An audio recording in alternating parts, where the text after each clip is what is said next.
neste momento, Deus, através desta emissora, leva até você mais um programa de fé, com hinos, orações e uma palavra poderosa a seu favor.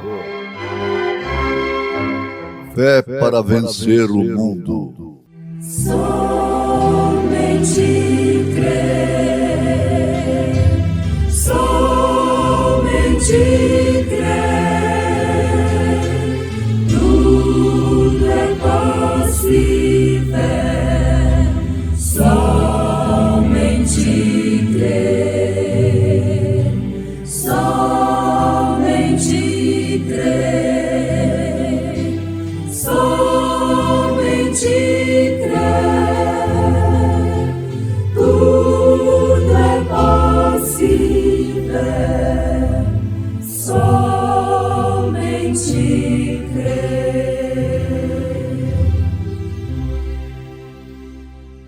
Certamente o Senhor Jeová não fará coisa alguma sem ter revelado o seu segredo aos seus servos, os profetas.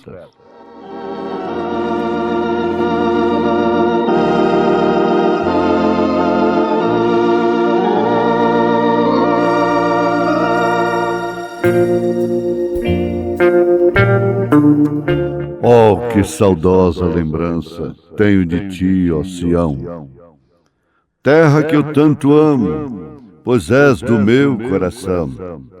Eu para ti eu voarei, quando o Senhor meu voltar, pois ele foi para o céu, e breve vem me buscar. Sim, eu porfiarei por essa terra de além, e lá terminarei as muitas lutas de aquém.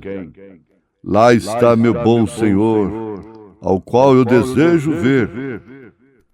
Ele é tudo para mim, e sem Ele eu não posso viver. Oh, que saudosa lembrança tenho de ti, ó Sião, terra que eu tanto amo, pois és do meu coração. Eu para ti voarei, quando o Senhor meu voltar, pois ele foi para o céu, e breve vem me buscar. Sim, eu porfiarei por esta terra de além, e lá terminarei as muitas lutas de aquém. Lá está meu bom Senhor, ao qual eu desejo ver. Ele é tudo para mim, e sem ele não posso viver.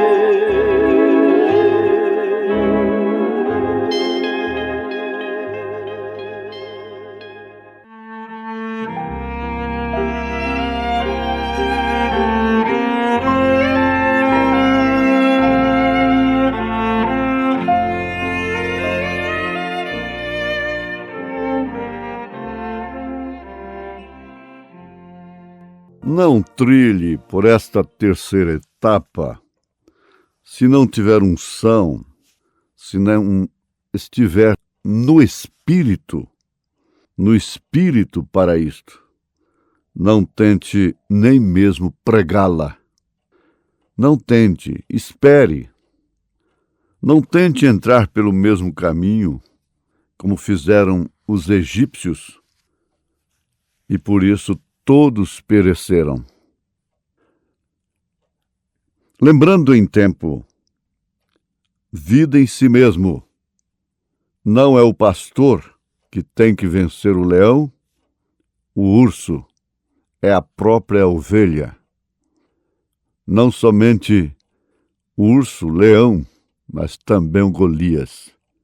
Vencer a si próprio, seu ego, seu eu, porque isto é maior do que o leão, é maior do que o urso, é o maior inimigo que temos, é o ego, é o eu. Agora, meus ouvintes, irmãos, pastores amados, obreiros em geral, sem dúvida alguma, a palavra vem ao profeta para do profeta ser distribuída. Nós encontramos isso aí no sistema de rede elétrica, de iluminação das cidades, campo, a grande fonte geradora, a usina, que é Deus. Mas depois, cada cidade tem que ter uma subestação para baixar aquela tensão, aquela voltagem, aquela amperagem, coisas que andam juntas, através de uma eletricidade que ninguém pode explicar. Ninguém pode explicar.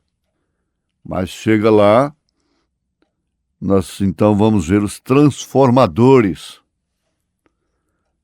Os transformadores transformando para 220, para 110, mas isto aí não altera se é 110, se é 220, a luz é a mesma. Mas tem que ter transformador, porque senão queima tudo. Aí nós encontramos a grande fonte geradora, encontramos a subestação profeta de Deus e os transformadores que são genuínos, verdadeiros obreiros da mensagem, predestinados desde antes da fundação do mundo para isto. Agora, ficou tão claro, ninguém pode contestar, que depende realmente de quem está na porta. Sabendo que a eletricidade é a mesma, a tensão é que é maior, a voltagem e assim por diante. Qualquer pessoa, por mais simples que seja, pode lembrar disso. Olha que vê um transformador na rua ou na porta de sua casa, vai lembrar disso. E por sua vez, você também é um estabilizador de voltagem na sua casa. O marido, a mãe, o pai, e por fim chega na vida em si mesmo, no individual. Para cumprir aquilo, vós sois a luz do mundo. Porque é tão bom dizer Jesus é a luz do mundo, mas quando se refere aos apóstolos, eles são luz do mundo.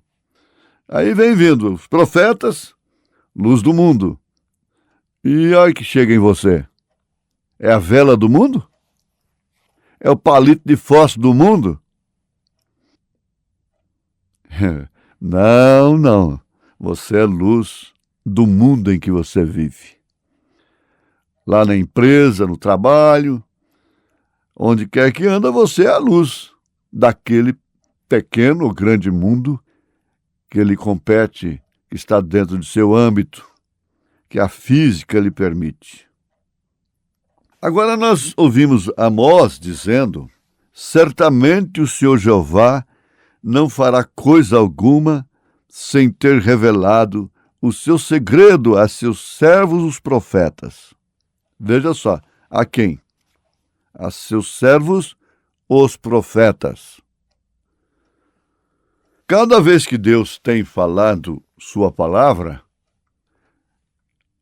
o fez através de um profeta. O mundo religioso, vocês, meus estudiosos, reverendos, diz quem sou eu para ensinar-lhes a Bíblia. Mas muitos deles têm a humildade de nos ouvir, concordar e discordar, analisar. Um deles já disse: eu tiro as minhas mensagens através do seu programa. Humildade, não é? Humildade. E sabedoria até certo ponto. Sabedoria. Mas Isso é confortante, é tranquilizante. Se todos os pastores na terra crescem nessa fonte, nesse profeta, mas por que não dizer que milhares deles nas denominações, pregando mensagens bonitas, eles têm a mensagem do irmão Branham, do profeta desta era, fazendo exatamente isso, tirando o que lhes interessa. Estas coisas profundas, bonitas, dá uma enfeitada. Temos pregadores na mensagem assim também, que quase não está precisando de profeta mais não. E eles vão se projetando diante do povo. Agora, veja só, ter um profeta é um descanso, porque a palavra de Deus vem ao profeta. Você vai examinar, você constata, isso aqui só pode ser de Deus. Não é de homem. Que beleza, como isso fica bom. E dá um descanso para a gente. Nós não temos que estar cavucando mensagens, caçando, especulando mensagens. Não. A coisa veio ao profeta. A espada caiu na sua mão. Essa é a mais gloriosa de todas as eras, por um lado. Por outro lado, é a pior de todas. Ela reúne todos os males das eras passadas. Em compensação, reúne todas as verdades, os bens, no sentido espiritual, das eras passadas, e mais do que isso, apóstolos e profetas. Sempre foi assim. Isto, então, é uma verdade comprovada em toda a Escritura. Enoque foi um profeta do tempo antediluviano. Deus lhe falou sua palavra e ele falou de eventos que ainda estão por acontecer. Enoque falou da segunda vinda do Senhor, quando ainda faltavam vários séculos para a primeira se realizar. Ele fala da segunda, falou e fala até hoje, mesmo antes da primeira acontecer. Logo 3 gerações depois de Enoque, Deus levantou Noé e ele falou da situação espiritual do mundo, mandou que fabricasse uma arca, ou ele próprio fabricou, quer dizer, Deus mandou que ele fabricasse. E lhe deu a mensagem sobre o iminente juízo do dilúvio. Quando chegou o tempo de Deus libertar Israel do jugo do egípcio, ele levantou Moisés e lhe falou o seu plano e pôs em Moisés a palavra para aquela época. Assim Moisés chegou a ser a boca de Deus para o povo. É isso que é o profeta. Ele foi o instrumento pelo qual Deus falou seus mistérios, revelou seus mistérios e sua vontade. Depois que o povo de Israel se estabeleceu na terra que o Senhor havia prometido, Deus enviou profetas para corrigir o povo. Entre eles esteve o grande profeta Samuel, sendo o último dos juízes, e quem ungiu o primeiro rei de Israel foi Samuel. Mas voltando um pouco a Enoque e Noé, veja só, Enoque não esteve num companheirismo que tinha lama, que tinha coisa fedida. Um pregador disse isso, o outro pregou citando aquilo, ou isto, que o companheirismo da arca fedia, tinha mau odor, suposições e coisas para criar mensagem, quem sabe até para falar acerca de algumas coisas do companheirismo. Mas acontece o seguinte: o companheirismo que estava dentro da arca não era da noiva, porque a arca não é para a noiva. A arca é para quem ficou na grande tribulação. A arca não significa o arrebatamento, significa a salvação comum. Veja que depois que ela desceu, Moisés se embriagou e amaldiçoou a quem? A seu próprio filho, que olhou a sua nudez, não podendo fazê-lo, amaldiçoou seu neto, não é? Canaã. Daí então surgindo os gentios, os petulantes gentios, mal agradecidos. Não tem nada a ver com Enoque. Enoque não teve um companheirismo fedido. Isso é falta de luz na palavra. Como diz, eu não sou culpado de ver essas coisas. Eu não sou culpado. Quem está no companheirismo da arca é porque não foi no arrebatamento. Aí tem cobra lá dentro, tem capivara, tem paca, tem leão, tem urso. Assim mesmo tem uma coisa, nenhum estava tragando o outro. Parece que eles estavam em mais temor do que muita gente.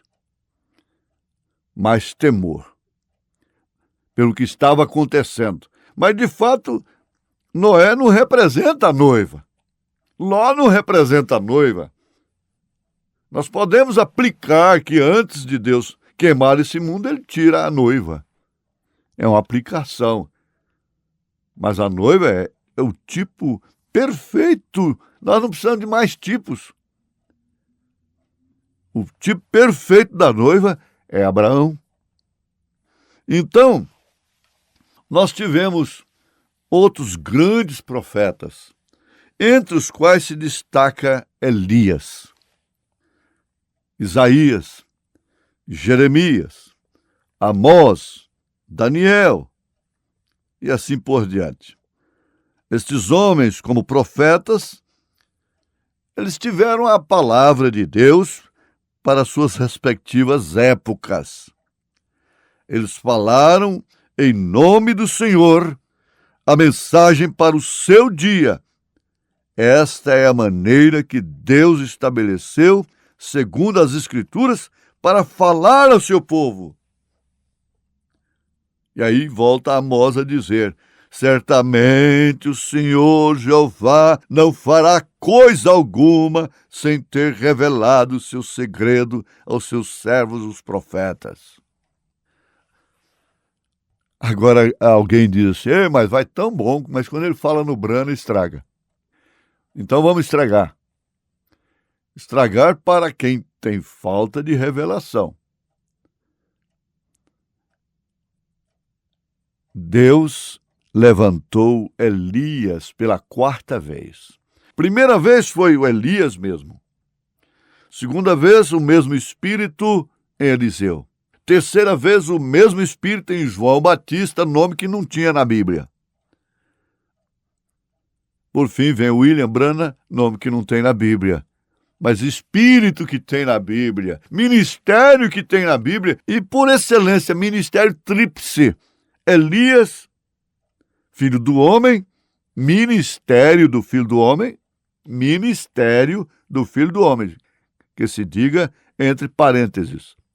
E 7º anjo de Apocalipse, capítulo 10, verso 7. Revelar os segredos. João não revelou. João não podia revelar segredos. Ele não tinha a revelação dos símbolos. Tanto que ele não pregou Apocalipse. Ele somente dizia: amai-vos uns aos outros. Quando ele voltou de lá. Porque isto não era para ele. Isto era para o 7º anjo de Apocalipse, capítulo 10, versículo 7.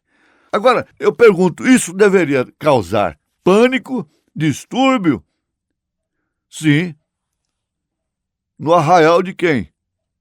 Vai lá no quadro de Gideão, vê onde é que houve distúrbio, pânico, alvoroço. Foi com o ministério, com os homens de Gideão? Não, você sabe que não foi. Quando se fala nesse anjo, vai vir um anjo do céu e coisa e tal. Não, não é assim. Anjo é um mensageiro. Nós tivemos 7 estrelas em Apocalipse 1. E lá está dizendo que são mensageiros. Anjos de Deus. O castiçal de Deus, com 7 lâmpadas. O cordeiro sangrento, com 7 pontas, 7 olhos, 7 espíritos de Deus, enviados a toda a terra. 7 mensageiros, 7 eras da igreja. Onde você se encontra agora? É no pânico? É na confusão? É no distúrbio?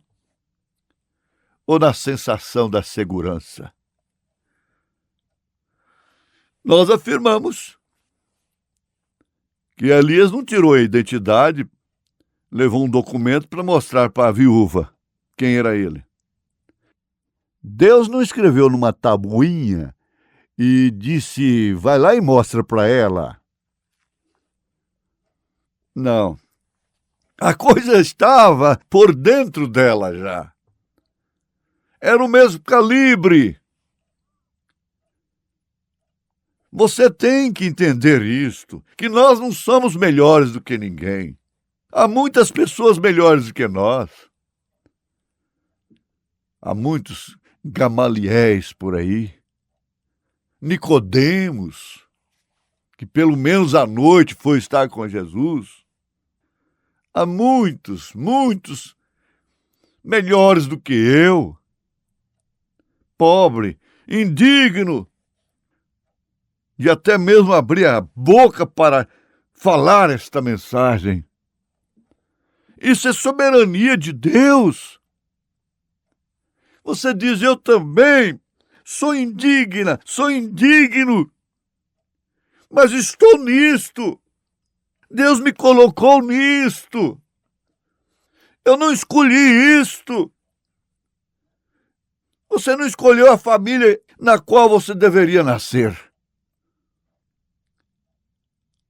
Eu não escolhi esta mensagem. Eu não escolhi este ministério. Ele me escolheu. Ele sabia perfeitamente quantas piscadas eu ia dar se eu vivesse ao longo de 80 anos nessa terra. Isso daria mais juízo, mais responsabilidade para cada um de nós. Que ouvimos estas coisas, eu não escolhi. Você não escolheu, não há mérito de homem nisto aqui. Agora você pense que você foi chamada, que você foi chamado. Você acha que Josué escolheu? Caleb escolheu? Nesse confronto de Efésios com Josué? Não. Não, o Judas não escolheu ser Judas Iscariotes. Você está entre os chamados. E agora essa terceira etapa, essa terceira puxada, te dá essa sensação, não a utopia, não uma sugestão, de que você não foi somente chamado, mas também escolhido. Deus te abençoou, em nome de Jesus Cristo. Deus me abençoou, Deus nos abençoou, isso nos trouxe cura, bênção dos céus, em nome de Jesus Cristo. Amém.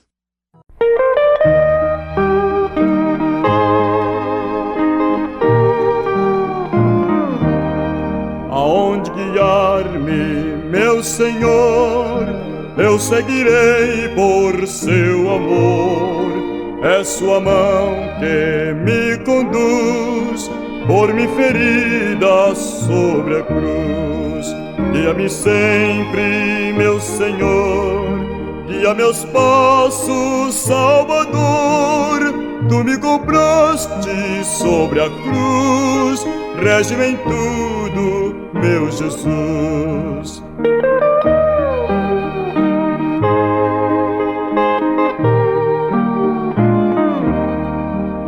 acho prazer em te seguir, descanso e paz me faz sentir. Doce a mim o teu querer, gozo me traz de obedecer. Guia-me sempre, meu Senhor, guia meus passos, Salvador.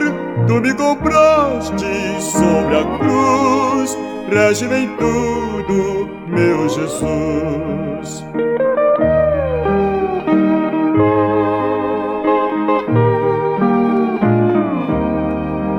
Para o seu reino me conduz, pelo jardim e pela cruz, sentindo perto sua mão, posso andar na escuridão. Guia-me sempre, meu Senhor, guia meus passos, Salvador.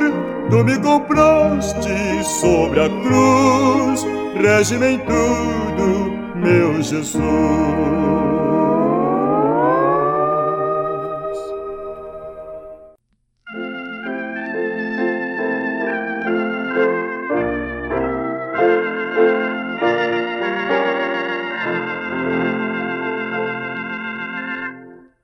Se vierem as tormentas, guia-me.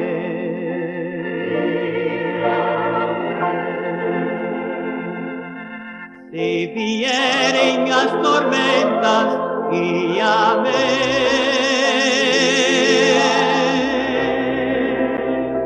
Se vier a sucumbir qual navio alto mar, tu que o vento e o mar acalmas, guia-me.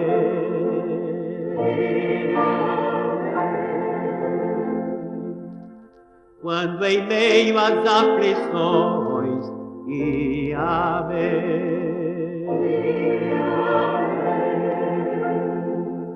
Quando em meio às aflições, guia-me.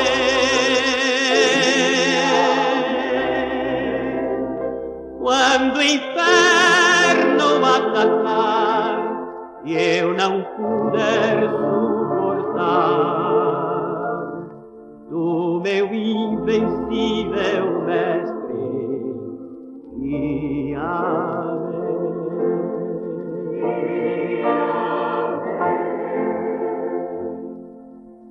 Quando a velhice chegar, guia-me.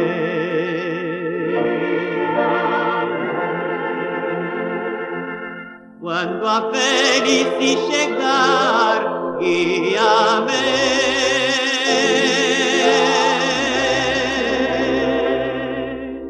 E um fardo a vida pôr no antever Jordão, ó lírio dos vales, guia-me.